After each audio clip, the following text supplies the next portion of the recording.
हमने ध्वनि प्रदूषण किया था, यही था ना। और ध्वनि प्रदूषण के तहत हमने दो क्वेश्चन किए थे, यही था। लेकिन इससे पहले एक छोटा सा अपडेशन कर दीजिए। अभी बच्चे ने बताया, जहां मैंने आपको अम्लीय वर्षा करवाई थी, तो चलते चलते वो एक जो रिएक्शन है, हो सकता है वो मिस्टेक हो गई। वहां मैंने आपको SO2 और NO लिखा दिया था, ये गलत है। यहां पर HNO3 अम्लीय वर्षा के अंदर, उसमें जो ये वाला जो पोर्शन है ये गलत है, उसकी जगह ये कर दीजिए।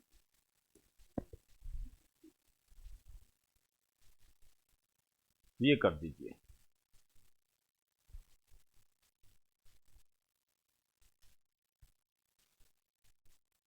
चले, आइए।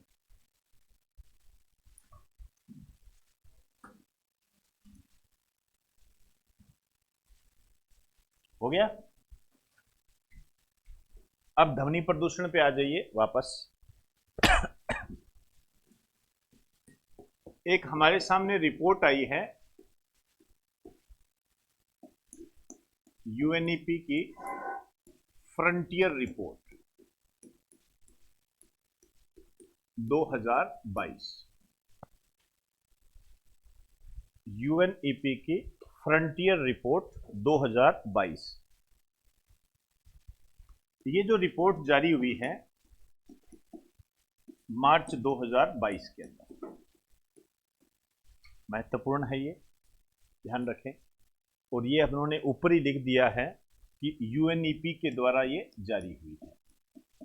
UNEP के बारे में आपको पूरी जानकारी दूंगा, बेफिक्र रहो। फिलहाल आप इतना ही जान लीजिए कि ये जो UNEP है, ये होता है यूनाइटेड नेशन इन्वायरमेंट प्रोग्राम।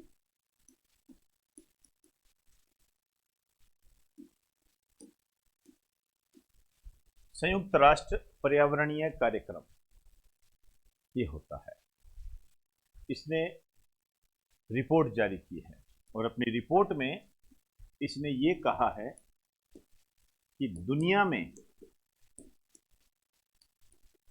सर्वाधिक ध्वनि प्रदूषण जो है, सबसे ज्यादा जो नॉइज पोल्यूशन है, वो है ढाका में सबसे ज्यादा। ये भी अपने आप में एक बहुत महत्वपूर्ण क्वेश्चन है। भारत का पड़ोसी देश है बांग्लादेश, उसकी राजधानी है ये।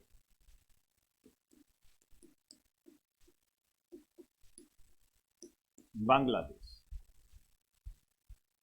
दुनिया का सबसे ज्यादा ध्वनि प्रदूषित शहर ये है। और दूसरे नंबर पर जो है ये है मुरादाबाद। नाम से ही पता लग रहा है, अपना ही है ये, यूपी का है। यूपी का है ये। तीसरे नंबर पर है इस्लामाबाद।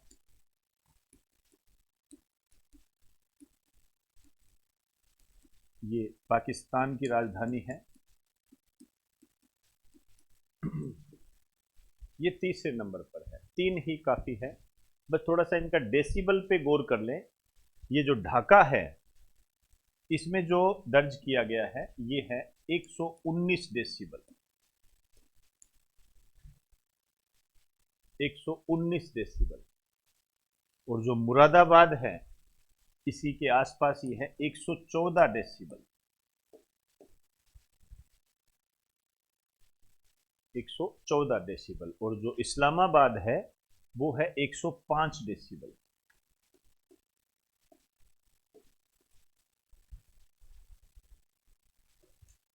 तो यदि आपसे ये कह दे कि भारत में सबसे ज्यादा ध्वनि प्रदूषण कहां होता है, मुरादाबाद में हो गई।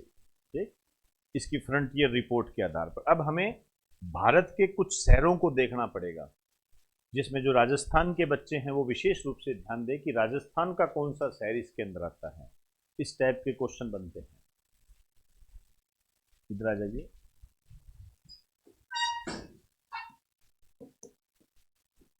भारत के शहर, भारत के शहर। देखिए मुरादाबाद तो हो ही गया, ठीक, ये तो टॉप पर रह गया। यदि दूसरे नंबर की बात करें तो वो है कोलकाता, कोलकाता व आसनसोल, इनको एक ही रेंज में दिया गया है। ये दोनों शहर जो है ये वेस्ट बंगाल के, कोलकाता व आसनसोल। दूसरे नंबर पर भारत का दूसरा सर्वाधिक ध्वनि प्रदूषित शहर इस रिपोर्ट के आधार पर। तीसरा जो है ये है जयपुर, जयपुर ये राजस्थान की राजधानी है। जो बच्चे राजस्थान की तैयारी करते हैं विशेष रूप से ध्यान दें, इस टाइप के क्वेश्चन बन रहे हैं कि इस रिपोर्ट में इसको कौन सा स्थान मिला। तो आपसे यहाँ पर पूछा जा सकता है कि यूएनईपी की जो फ्रंटियर रिपोर्ट आई है ध्वनि प्रदूषण के संबंध में, उसमें राजस्थान के किस शहर को टॉप पर रखा गया है। राजस्थान वो जयपुर है, और कोई हैरत की बात नहीं है, ये राजस्थान है। इसमें डेसिबल वगैरह भी पूछे जा सकते हैं। क्यों? इसको पूछे जाने का कारण ये भी है कि इसने दिल्ली को पछाड़ दिया है, दिल्ली को पछाड़ दिया है, दिल्ली को पछाड़ कर जयपुर आ गया है। दिल्ली से ज्यादा ध्वनि प्रदूषण जयपुर के अंदर, ये हेडलाइन थी। तो एग्जामिनर का ऐसी न्यूज पर ध्यान होता है। तो जो कोलकाता और आसनसोल है, ये दोनों शहर वेस्ट बंगाल के हैं। इसमें 89 डेसिबल दर्ज किया गया है, लिख दीजिए, दोनों में बराबर है 89 डेसिबल। और जो दिल्ली का है ये है 83, और जयपुर का है एक ही ज्यादा है 84 डेसिबल। राजस्थान के बच्चे विशेष रूप से इस बात पर गौर करें, जयपुर, और दिल्ली का है 83 डेसिबल। ये नवीनतम रिपोर्ट है, इस पर ध्यान रखना है आपने। तो समझ गए होंगे, सबसे ज्यादा मुरादाबाद, फिर कोलकाता व आसनसोल को एक साथ स्थान दिया गया है, फिर जयपुर है, और फिर दिल्ली है। तो ये हो गया जी आपका ध्वनि प्रदूषण कंप्लीट। अब आ जाइए, चलें,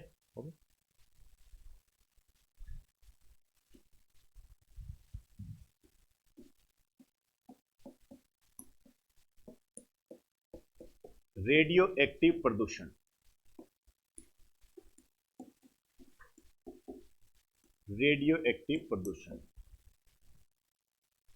एक नया सिस्टम है, आ सकता है। वैसे सिंपल सी बातें हैं। रेडियो एक्टिव पदार्थ जो होते हैं, जैसे यूरेनियम हो गया, रेडियम हो गया, ये इनसे जो विकिरणें निकलती है, उनसे जो प्रदूषण होता है उसे हम रेडियो एक्टिव प्रदूषण कहते हैं। लिख दीजिए,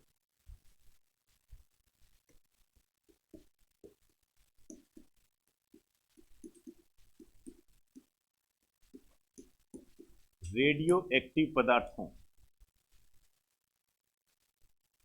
रेडियो एक्टिव पदार्थों, ब्रैकेट में लिखिए uranium, radium, thorium, radio active पदार्थों के विकिरण से होने वाला प्रदूषण,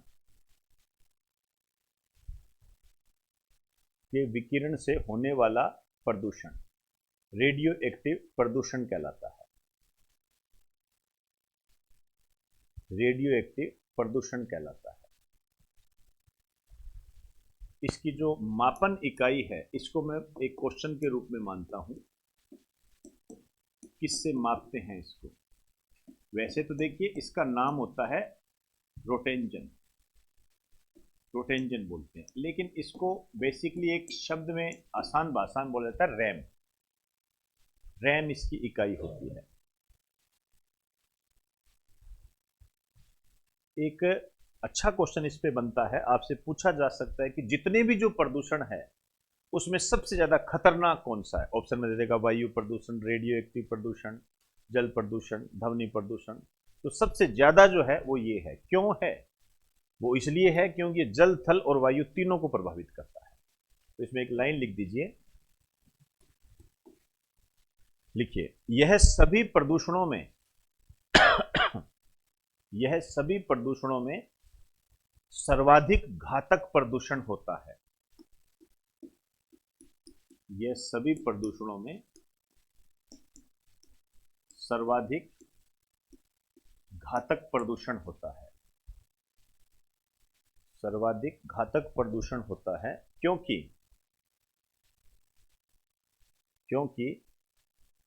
यह जल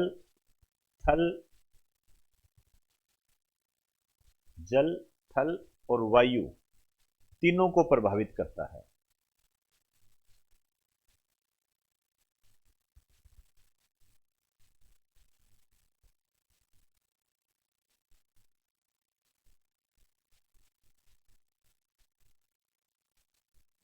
जल, थल और वायु तीनों को प्रभावित करता है।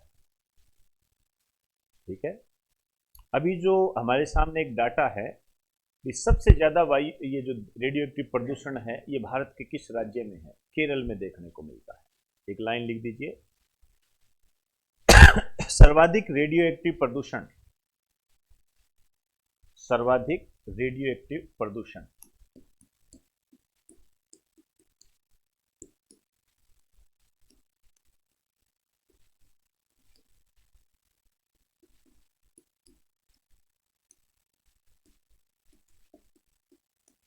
ये केरल में है।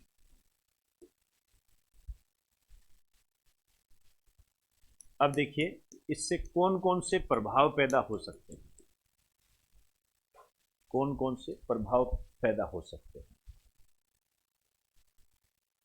वही है जो अन्य प्रदूषणों में होते हैं। लिख दीजिए, सभी प्रकार के कैंसर,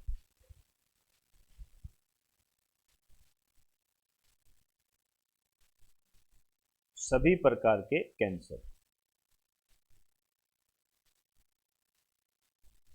जितने भी प्रकार के जो कैंसर होते हैं वो इससे हो सकते हैं। चाहे स्किन कैंसर है, चाहे ब्लड कैंसर है, क्योंकि रेडियो एक्टिव है, पूरे शरीर के अंदर प्रभावित कर देगी। दूसरा लिख दीजिए, स्किन डिजीज, चर्म रोग, स्किन डिजीज, चर्म रोग। फिर लिखो तीसरा, उत्परिवर्तन हो सकता है। उत्परिवर्तन, उत्परिवर्तन मतलब म्यूटेशन।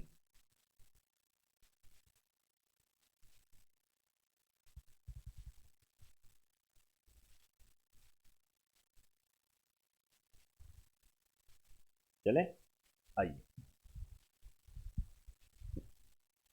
अब देखिए, इसमें विशेष डालिए। कुछ शब्द हैं उनको लेके चलूंगा मैं। जैसे सबसे पहले लिखिए विशेष, लिखिए हेडिंग, और विशेष में पहला लिखिए न्यूक्लियर फॉलआउट। न्यूक्लियर फॉलआउट,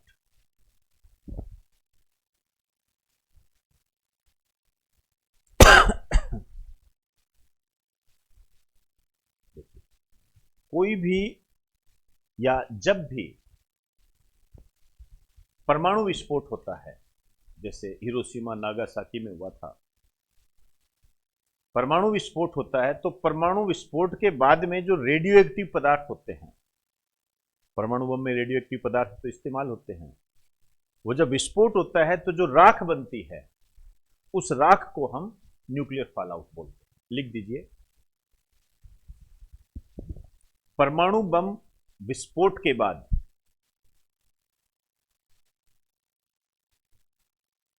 परमाणु बम विस्फोट के बाद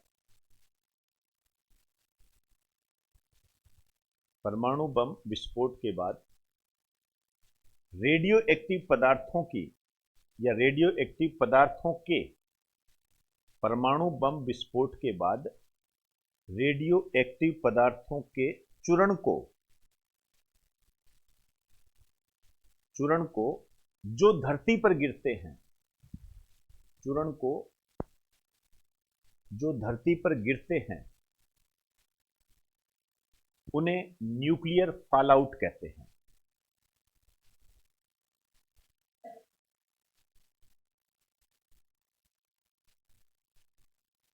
उन्हें न्यूक्लियर फॉलआउट कहते हैं।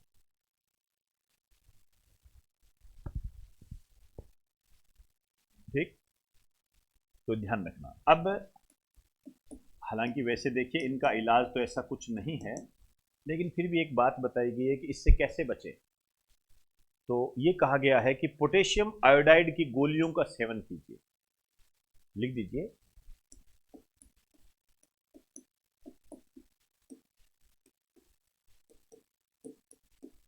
पोटेशियम आयोडाइड की गोलियों का सेवन करना चाहिए।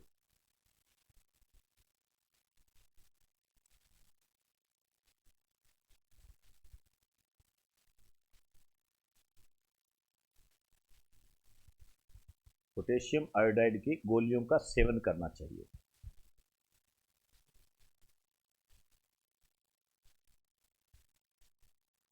चलिए,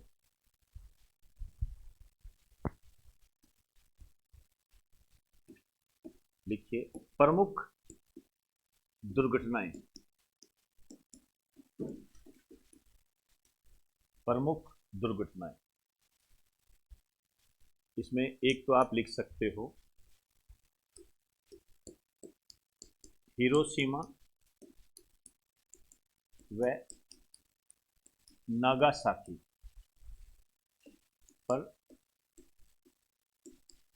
परमाणु बम हमला। अब ये चीजें आपको मैंने न्यूक्लियर फिजिक्स में करवाई हुई है वहां पर आपको, लेकिन एक बस थोड़ा सा लिख दीजिए, ज़्यादा इसको करने की जरूरत नहीं है, डिटेल वहाँ पर है आपके सामने। यहाँ पर किया गया था 6 अगस्त 1945 को, और यहाँ क्या कब किया गया था, 9 अगस्त 1945 को। ये जापान के शहर है, अमेरिका ने किया था इन पर हमला, अमेरिका के द्वारा किया गया था दूसरे विश्व युद्ध के दौरान। यहाँ जो बम फेंका गया था उस बम का नाम था लिटिल बॉय।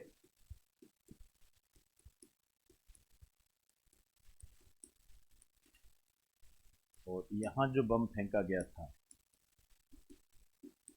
उसका नाम था फैटमैन।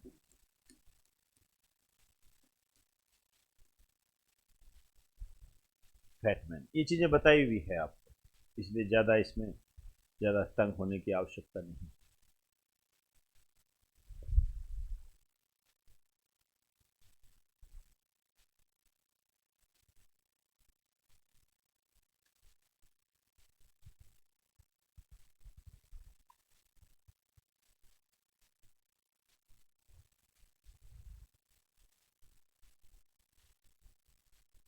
चले आइए, एक आप जानते ही हो, चलो दूसरी दुर्घटना लिख दीजिए,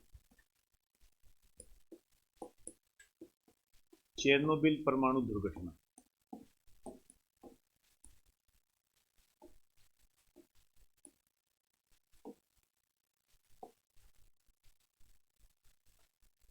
ये हुई थी 26 अप्रैल 1986 को, और ये यूक्रेन से संबंधित, ये तो बहुत ज़्यादा इंपॉर्टेंट है। यूक्रेन से संबंधित है ये चेरनोबिल परमाणु दुर्घटना।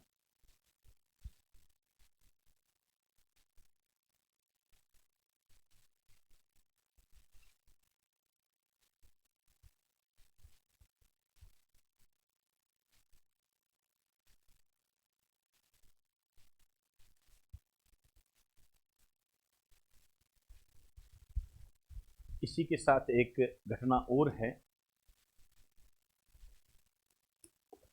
नोट डाल के लिखिए, भोपाल गैस त्रासदी। भोपाल गैस त्रासदी, इसकी भी डिटेल आपको दी जाती है। ये जो हुई थी 2 से 3 दिसंबर 1984 को। 2 से 3 दिसंबर 1984 को हुई थी।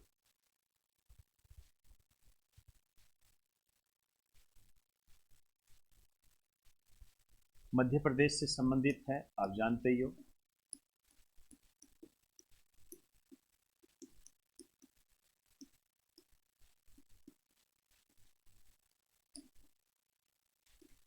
मिथाइल आइसो साइनेट का रिसाव हुआ था ये, जिसको आप मिक बोल देते हो। कंपनी का नाम था यूनियन कार्बाइड, और ये फर्टिलाइजर बनाने वाली कंपनी थी।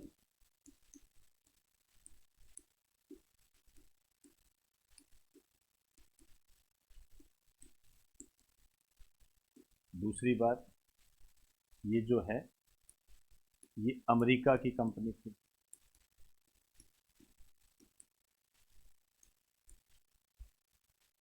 अमेरिका की कंपनी थी। इस समय इसके जो निदेशक थे वो थे वारेन एंडरसन।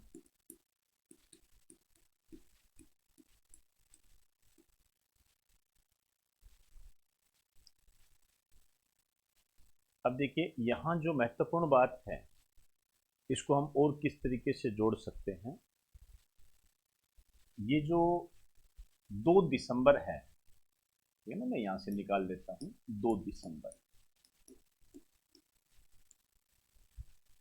ये जो 2 दिसंबर है, इस दिन मनाया जाता है राष्ट्रीय प्रदूषण निवारण दिवस। ये मनाया जाता है। वैसे तो देखो, प्रदूषण के निवारण से संबंधित है ये।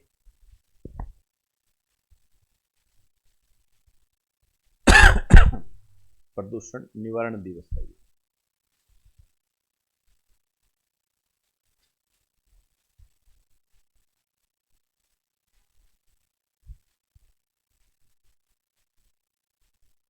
दो दिसंबर को मनाया जाता है।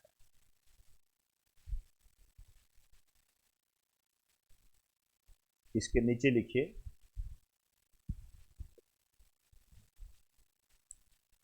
इस दिन उन लोगों को याद किया जाता है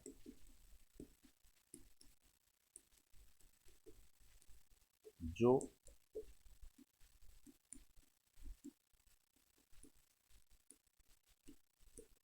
भोपाल गैस त्रासदी में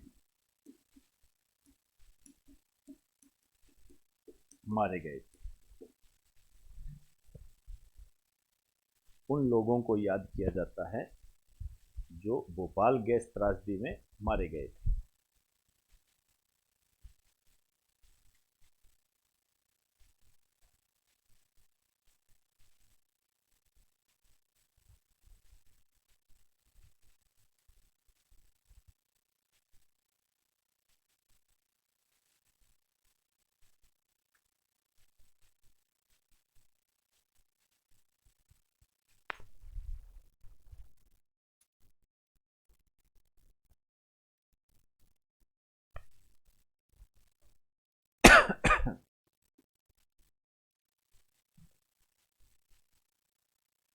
चले, आइए। तो ये कुछ घटनाएं थी जो मैंने जोड़ दी। इन दोनों को खूब पूछा जाता है, ये टेंशन वाली बात ही नहीं। अलग अलग तरीके से क्वेश्चन पूछते हैं इसमें। चेरनोबिल परमाणु दुर्घटना और भोपाल गैस त्रासदी कब हुई थी? 1986, 1984, 1984, 1986। दोनों 1986 में हुई थी, दोनों 1984 में हुई। तो ध्यान रखना, ये वैसे भी यूक्रेन संबंध, अभी आप रूस यूक्रेन का देख रहे होंगे, चर्चा में है। आइए अब कुछ बात करते हैं अपने। लिखिए, विविध मिसलेनियस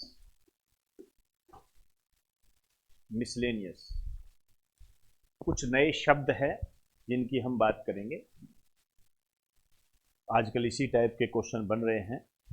तो एक शब्द है मेरे पास,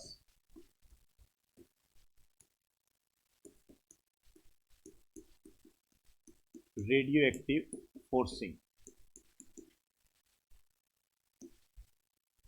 रेडियो एक्टिव फोर्सिंग,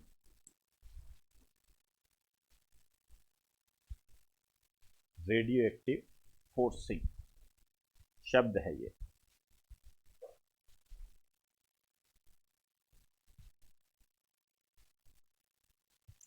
लिखिए, इसके द्वारा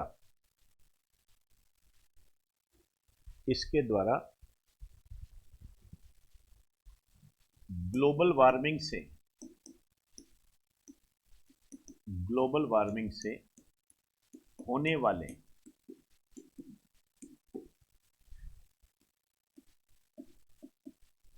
जलवायु परिवर्तन का मापन किया जाता है। याद कीजिए, मैंने आपको जब ग्लोबल वार्मिंग करवाई थी तब मैंने आपको 3 शब्दों के बारे में बताया भी था।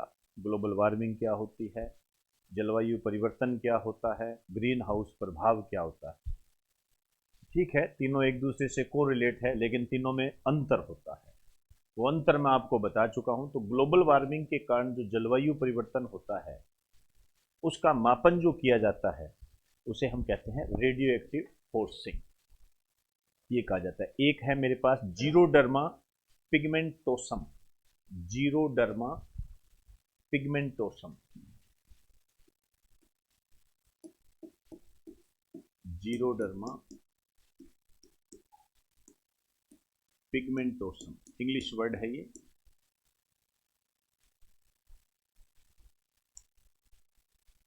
अच्छा क्वेश्चन है ये, ध्यान रखना। वर्तमान में ऐसे ही बन रहे हैं। जीरोडर्मा, यहां जीरो जी नहीं आएगा, एक्स आएगा। जीरोडर्मा पिगमेंटोसम। लिखिए, अल्ट्रावायलेट किरणों से होने वाली एक बीमारी।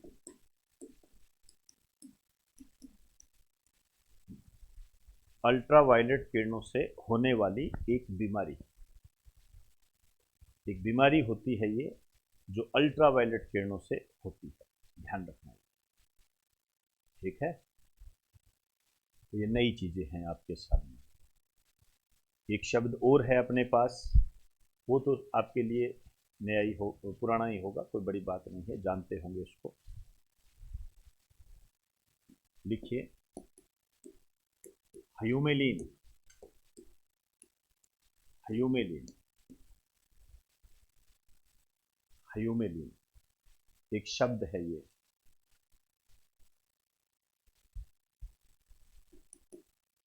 मानव जनित पर्यावरणीय प्रदूषक है ये। इन्वायरमेंटल पोल्यूटेंट, इन्वायरमेंटल पोल्यूटेंट है ये। ठीक है ना, जो मनुष्य ने निर्मित किया है ह्यूमेलिन। ये बायोटेक्नोलॉजी से संबंधित होता है ये। इसका जो इस्तेमाल है डायबिटीज के इलाज में किया जाता है। डायबिटीज के इलाज में किया जाता है। जो बच्चे बायोटेक्नोलॉजी पढ़ चुके हैं वहां करवाता हूं। ई कुलाई बैक्टीरिया, उसमें क्या होता है, जो इंसुलिन को कोडित करने वाले जीन को प्रवेश करवाया जाता है और फिर ह्यूमेलिन बनता है ये। इंसुलिन का मतलब आप ये कह सकते हो कि विकल्प है। एक लाइन लिख दीजिए, इसका इस्तेमाल डायबिटीज के इलाज में किया जाता है। इसका इस्तेमाल डायबिटीज के इलाज में किया जाता है।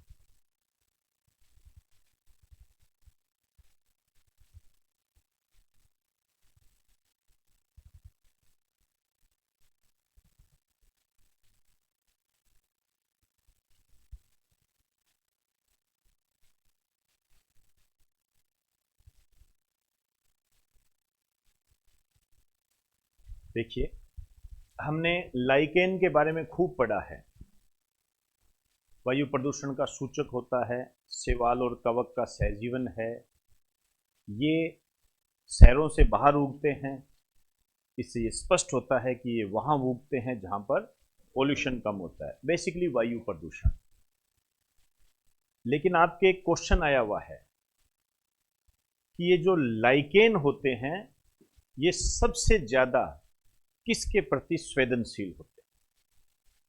तो उसमें ऑप्शन दे दिया, जैसे कार्बन मोनोऑक्साइड दे दिया, SO2 दे दिया। अब होता तो ये सभी के प्रति संवेदनशील है, लेकिन आपसे वो क्वेश्चन ये पूछ रहा है कि सबसे अधिक संवेदनशील किसके लिए होता है, ज्यादा। आपको ये मतलब ये बताना पड़ेगा आपको इसमें प्रोमिनेंट कौन सा है तो दोनों ही। तो इसमें ध्यान रखना, सल्फर डाइऑक्साइड के प्रति सबसे ज्यादा ये संवेदनशील होता है। तो चौथा पॉइंट लिखिए, लाइकेन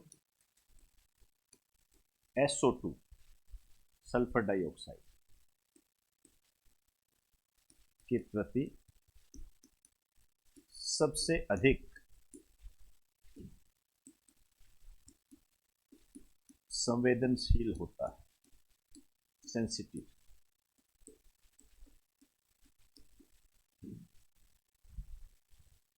सल्फर डाइऑक्साइड के प्रति संवेदनशील होता है, SO2 के प्रति सबसे अधिक संवेदनशील होता है।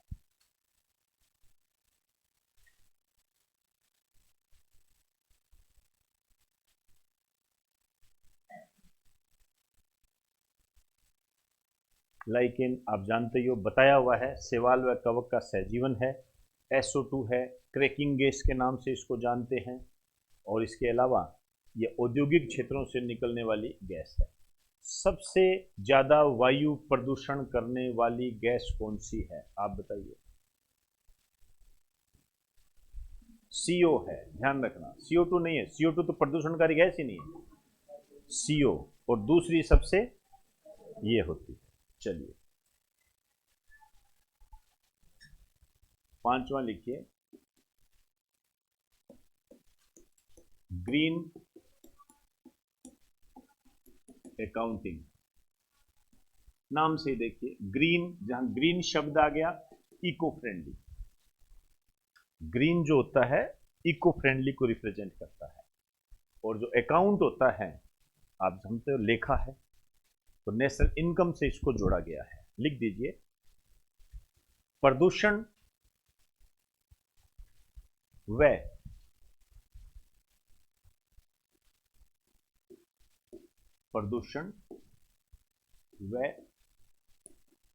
पर्यावरण को होने वाली हानि को ध्यान में रखकर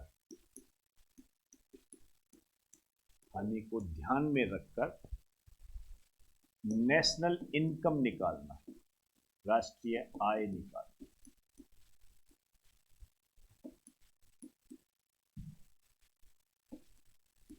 नेशनल इनकम निकालना, राष्ट्रीय आय के बारे में पता लगाना। लेकिन आपका आधार जो होगा, आप पोल्यूशन कितना करते हो, पर्यावरण को कितना नुकसान पहुंचाते हो, ये आपका आधार होगा। ठीक। अब आप देखिए, एक बड़ा अच्छा क्वेश्चन है। जैसे आप लोग व्हीकल पे आते हो, आपका प्रदूषण भी बनता है ना भाई, प्रदूषण दिखा, आजकल चालान काट देते हैं। तो जो प्रदूषण बनता है, तो प्रदूषण की आप जांच करवाते हो, तो एक गाड़ी सी खड़ी रहती है, वो प्रदूषण की जांच करती है। मेरा ये क्वेश्चन है कि वो किसकी जांच करता है, ऐसा क्या जांचता है वो? दो चीजें जांचता है वो, एक तो कार्बन कितना है और एक लेड कितना है। तो आपके एग्जामिनर ने क्वेश्चन पूछा है कि सर्विस स्टेशनों पर जो प्रदूषण की जांच होती है, उसमें कौन से प्रदूषकों की जांच की जाती है, कार्बन और लेड की। लिख दीजिए,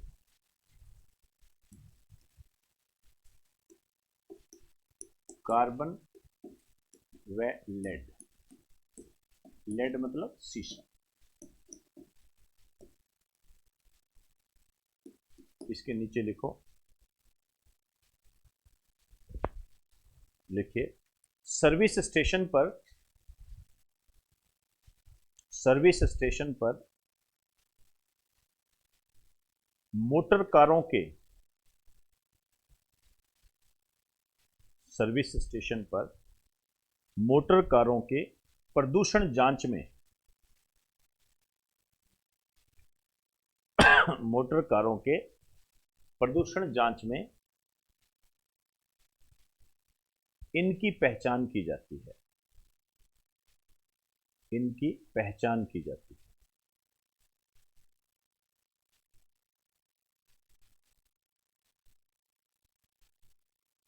पिन की पहचान की जाती है। चलिए अब आप देखिए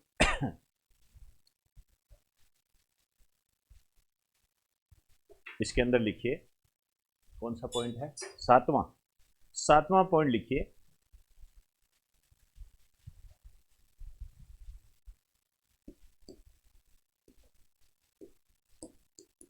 यूकैलिप्स।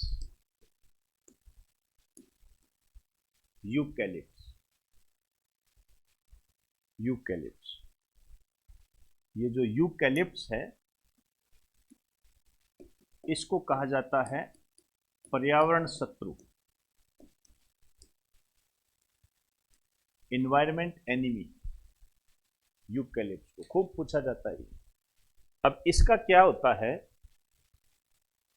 ये क्या है, जमीन के पानी को सोखता है, भूमिगत जल को। इसमें इतनी पावर होती है, इसकी इतनी जड़ों में इस प्रकार की क्वालिटी होती है कि जो अंडरग्राउंड वाटर होता है उसको सोख लेता है। अब आप खुद समझते हो कि यदि किसी स्थान विशेष में अंडरग्राउंड वाटर के लेवल में कमी आ गई तो मोटे तौर पर यदि हम कहें तो भूकंप जैसी घटनाएं घटित होती है। तो अंडरग्राउंड जो वाटर है उसको कम कर देता है। लेकिन इसका एक दूसरा पक्ष भी है। दूसरा पक्ष यह है, कभी आपने नाम सुना होगा, एक सेम की समस्या होती है, खेतों के अंदर होती है सेम की समस्या। अब आप देखिए सेम क्या होती है, भूमिगत जल क्रांति, मतलब दलदल बन जाता है। अब यदि वहां पर हम ये पौधे लगा दें तो सेम समस्या का निवारण हो सकता है। लेकिन वो इसका एक दूसरा पहलू है। ज्यादातर इसको आपको क्वेश्चन के लेवल में इसी तरीके का आता है कि निम्न में से पर्यावरण शत्रु के रूप में किसे जाना जाता है। तो एक लाइन लिख दीजिए, लिखिए यह भूमिगत जल को सोखने की क्षमता रखता है। भूमिगत जल को सोखने की क्षमता रखता है।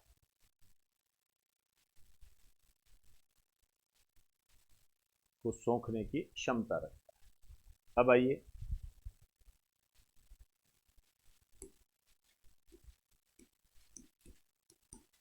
Eco mark. आपने कई प्रोडक्ट पर देखा होगा, एक घड़े का चित्र होता है ना, घड़े जैसा मिट्टी का बना हुआ घड़ा होता है। ये यही बताता है कि ये प्रोडक्ट जो है इको फ्रेंडली है, मतलब पर्यावरण के अनुकूल है। इको मार्क इसे ही कहते हैं। आपसे एग्जामिनर पूछता है इको मार्क क्या होता है, तो मिट्टी का बना एक घड़ा है जो कि यह बताता है कि ये जो प्रोडक्ट आप इस्तेमाल कर रहे हो ये इको फ्रेंडली है, पर्यावरण के अनुकूल होता है ये। तो इसके आगे लिखिए यह मिट्टी का बना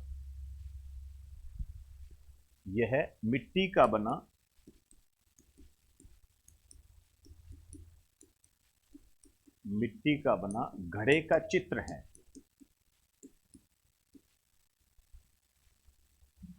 यह मिट्टी का बना घड़े का चित्र है जो उस प्रोडक्ट पर बना होता है। प्रोडक्ट मतलब उत्पाद, जो उस प्रोडक्ट पर बना होता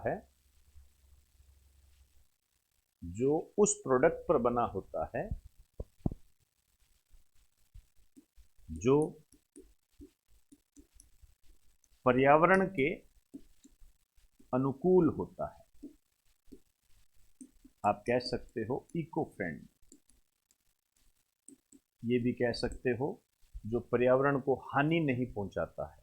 जो भी आपको शब्द लगे उसका आप इस्तेमाल कर सकते हो।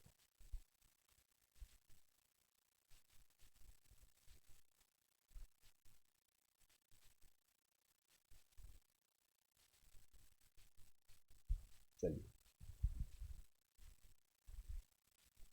अब आइए 9वां पॉइंट।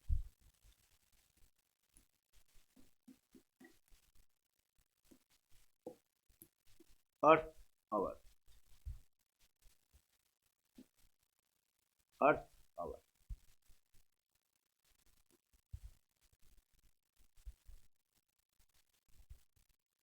नाम से ही पता लग रहा है। अर्थ आवर, अर्थ मतलब पृथ्वी, आवर मतलब घंटा। एक ऐसा घंटा, एक ऐसा आवर, एक ऐसी 60 मिनट जिसका इस्तेमाल हम पृथ्वी को बचाने के लिए करते हैं।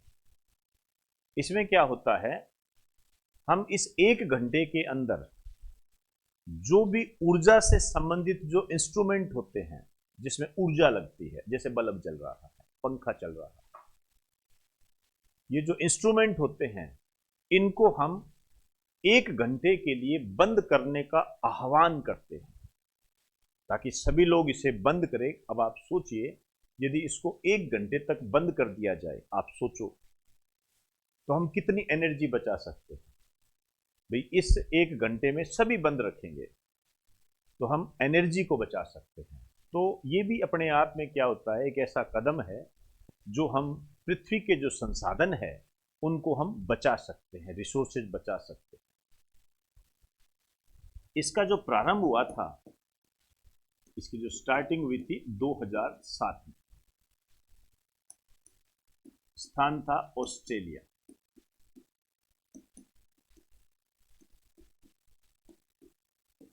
ऑस्ट्रेलिया में इसको स्टार्ट किया गया था 2007 के अंदर। वर्तमान में यह है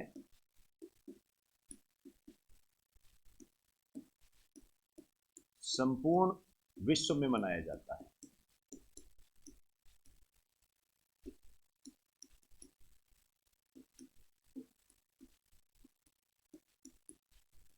संपूर्ण विश्व में मनाया जाता है, पूरे विश्व में इसको हम मनाते हैं। अब ये बात आती है कब मनाते हैं इसको और क्या करते हैं। देखिए कब मनाते हैं, ये फिक्स है, ये फिक्स है।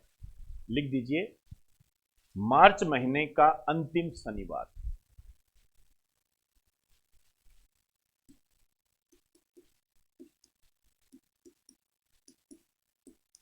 मार्च महीने का अंतिम शनिवार। अब देखिए फिक्स नहीं है चीजें, ये डेट फिक्स नहीं है, हो सकता है उस दिन कौन सी डेट।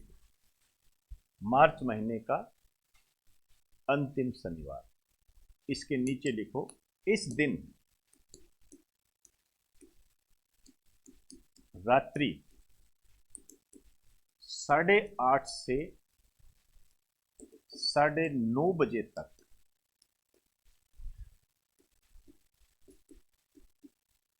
ऊर्जा उपकरणों को बंद रखने का आह्वान किया जाता है।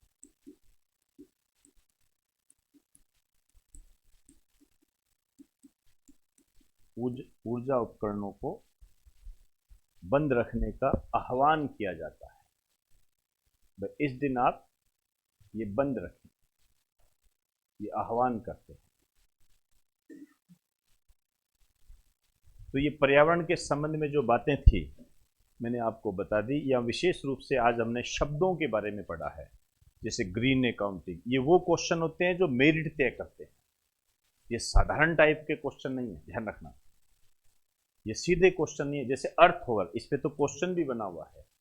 और भी यदि हम देखें तो ग्रीन अकाउंटिंग, ये तो नॉर्मल चीजें होती है, सबको पता होती है। ये रेडियो एक्टिव फोर्सिंग, जीरोडर्मा पिगमेंटोसस, ह्यूमिलिन भी हम बायोटेक्नोलॉजी में पढ़ते हैं, कोई बड़ी बात नहीं है। ये एक विशेष प्रकार की बात है। लाइकेन ठीक है, संवेदनशील होता है प्रदूषकों के प्रति, तभी तो शहरों से बाहर उगता है, लेकिन सबसे ज्यादा किसके प्रति सेंसिटिव होता है? Sulphur dioxide. और सल्फर डाइऑक्साइड की पूरी डिटेल अपने कर चुके हैं। ये कुछ दुर्घटनाएं हमने की थी, वेल नोन क्वेश्चन होते हैं, कोई बड़ी बात नहीं है। देखो ये जो क्वेश्चन होता है, पर्यावरण दिवस यदि पूछ लेगा तो क्या कौन नहीं बताएगा, सारे बता देंगे। लेकिन राष्ट्रीय प्रदूषण निवारण दिवस कब मनाया जाता है, ये अपने आप में महत्वपूर्ण होता है। हिरोशिमा नागासाकी, ये पुराने क्वेश्चन है। हमने जो यहाँ नया पढ़ा न्यूक्लियर फॉल आउट, ये चीजें हैं इसके अंदर। और रेडियो एक्टिव प्रदूषण सबसे घातक प्रदूषण होता है। और करंट को जोड़ते हुए हमने यहाँ पर एक रिपोर्ट पढ़ी है, फ्रंटियर रिपोर्ट है, यूएनईपी के द्वारा जो जारी की गई है। कल हम इसके यूएनईपी के बारे में बताऊंगा आपको, ये एक संस्था है, कैसे बनी, सब बातें करेंगे इस पर।